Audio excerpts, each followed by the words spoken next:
Thank you.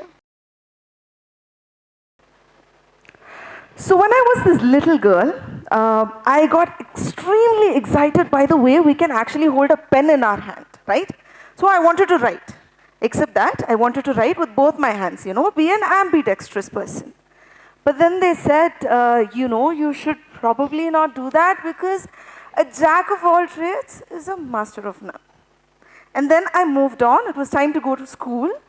And the concept of language absolutely excited me because, we were just able to vocalize and people understood what we were thinking. Isn't that so cool? So I wanted to learn as many languages as possible, say Tamil, English, Telugu, Hindi, as many as I could. But then they said, a jack of all trades is a master of none, so you should probably just stick to one. And then I moved on. It was time to choose my co-curricular activity. I knew music was the one that I was going to pick because it runs in the family, but then there was a problem. The black and white keys excited me just as much as the 6-stringed instrument. Now, I wanted to learn both keyboard and guitar. And then they said, you should probably just stick to one because a jack of all trades is a master of none. And then I moved into high school. Subject choices were given in front of me. Now, I was so interested in biology, but then I also wanted to do economics and business. Now, they said, you should probably just stick to one stream because you see, a jack of all trades is a master of none. Now I moved into college. Oh my goodness, so many choices I had.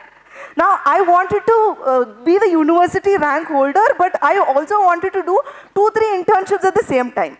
I wanted to be on stage for some events. I wanted to be behind the screen for some events as well. I wanted to host as many events as possible, but I also wanted to make sure that I'm good in studies as well. Now they said, relax. Those are a lot of choices for you. You should probably chill down and choose 1 or 2 because a jack of all trades is a master of none. Now I'm done with my education. I entered into the working environment and I wanted to work a 9 to 5 but also run my own startup. I wanted to have a successful career but also find a suitable life partner. I wanted to be an educationist, an educator, but also be a lifelong learner. They said, you know what? You should probably make a choice because you see, a jack of all trades is a master of none. And you know what I said? I want to be the jack of all the trades and work out till I master that one trade. Well, they said, no, you cannot. But I said, yes, I will show you that I can. I can be the master and the jack. Well, I can be the master and the jack. Ladies and gentlemen, let me introduce myself. Sherly Hephzibah is my name. And, okay. So my topic is going to be on the Joker. Let me see how well I stick to the topic. Sherly Hephzibah is my name. I'm a free verse poet, a singer, an educator, a content creator, author of 4 books, voiceover artist, language trainer, and entrepreneur with a startup, event manager, songwriter, storyteller, content writer, video jockey, live show anchor, and I'm learning a little bit of photography, Veena, cooking, podcasting, traveling, theater, and I'm sure the list will keep growing. Now, when I'm making this list, you all would have known what I'm going to talk about. I'm going to talk about why someone should be a jack of all trades. Now, I'm going to take you through a beautiful proverb that everybody would have come across at least once in their life. A jack of all trades is a master of none. But that's not where the proverb stops, which you would have come across as well.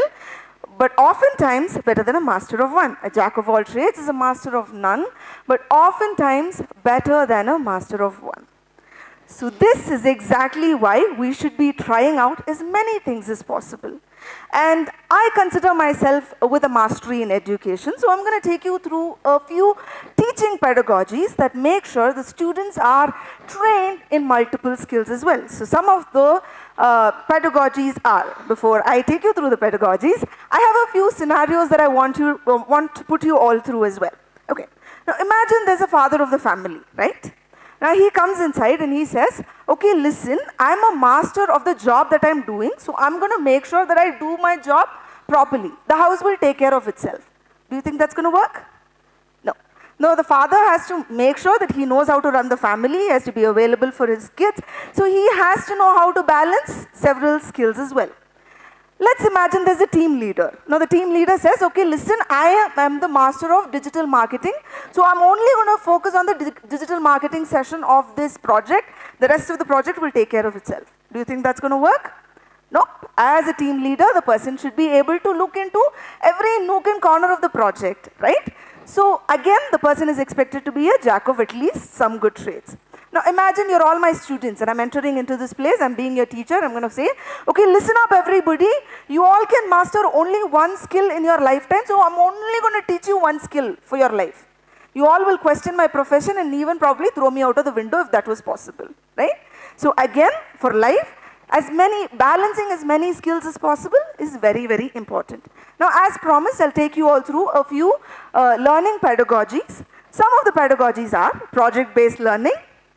We also have something called inquiry-based learning, and we also have something called the cooperative learning, and we also have something called problem-based learning. Now these pedagogies train the students to be able to master in at least a few skills, like teamwork, collaborating, critical thinking, questioning as well. Now, I'm going to move on to my favorite pedagogy, which is multidisciplinary approach. Now, the pedagogy is very simple. It's like I take one topic, but I'm just not going to teach you on that particular topic in only one stream. I'm going to combine as many subjects as possible into teaching that topic. Okay, so imagine I'm going to put you all through a classroom and I'm going to be your teacher, okay? Because I am a teacher.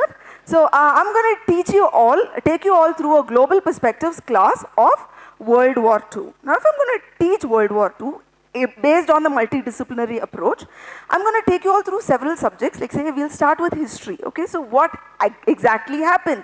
What were the battles that led to the World War II? And I'm going to touch on literature as well. What were the literary works that were written at that time? What did the people who actually faced that situation have to say about it? I'm going to talk about geography. How did geography play a major role in countries collaborating with each other to fight the World War II? When I'm talking about social studies, I'm going to talk about what kind of a situation happened there and who were the allies, and also I'm going to talk about how the international organizations came into happening. Visual arts, how did people use color to express what they were thinking and what role did they play? Economics, what kind of a situation were countries in when they went into World War? Did they go up financially or did they come down financially? What did they do to come back up if they were down after the World War II? So I'm going to cover up all of this, and I'm also going to ask my students to do a little bit of research, a little bit of reading. I'm going to ask them to write a report. I'm going to make them present, and do you see how many skills I'm covering by just one topic, World War II? So currently, even the education sector has moved towards training the students to make sure that they are jack of all the trades or some good trades at least, right? Moving on to the working environment. Say I'm an educator. Can I just be an educator? Am I just wearing one hat as an educator? Or even now, am I expected to wear several hats, right? So if I'm an educator, first thing I'm expected to be an instructor. I'm teaching the students, instructing them how certain things work and how certain things do not work. I'm also expected to be a facilitator when I'm giving them some activities, right? I'm going to watch them do it. If they're not doing it right, I'm going to enter and facilitate certain things. I'm also expected to be an innovator because if I'm going to follow one straight pattern of teaching every class, my students will sleep paka in every class, right? So I don't want that as well. So a little bit of innovation as well. When tests happen, evaluator. I have to be a mentor when students come up with their problems to me, so a mentor at times. A role model because the students keep looking at their teachers, so one way or the other they learn what to do from their teachers, so directly or indirectly teachers become the role model as well. We have to be a collaborator, collaborate with the students and also with our colleagues to ensure that a neat teaching is happening throughout the process. Organizer because schools do organize events, right? And also an advocate of all good habits, good policies. and a lifelong learner. If I'm going to say I'm never going to learn, just be a teacher, 4 or 5 years, my expiry date will come up, right? As a teacher. So I have to make sure that I balance several roles. This I'm saying because I am a teacher. But then when we look into everybody's profession expects us to be a jack of at least some good trades. Now when I'm talking about different hats, I'm going to move on to talk about one game that everybody would have come across at least once in their life. The game called Rummy. Now this game is a card game which has numbers from 2 to 10 and it also has ace, king, queen and jack. But you know which card is on demand? Which is the joker. Because the one with the joker knows that he has a lot of possibilities to win, right? But then the joker can be even number 2 or number 10 or a king, queen, jack or even ace. The joker can be anything that the card wants. Now, when we become anything that the person wants, the world will call us jokers because the world doesn't want us to know our self-worth. It wants us to think that we're jokers. But trust me, jokers know how to win the game. So it's actually nice to be a joker. So in our world, we have miles to go. And trust me, we don't want somebody to discourage us, calling us a joker. If somebody calls us a joker, it's actually an advantage. Take it as a motivation and be the jack of all trades possible. Because let me tell you, the master of one trade does everything right. He knows what he's doing. He is a perfectionist at what he's doing. But then he works for a jack of all trades. I repeat, a master of one trade knows what she is doing. He is very good at what she's doing. She is a perfectionist, but then she works for a jack of all trades. That's it, ladies and gentlemen. That's a wrap. Thank you so much for listening.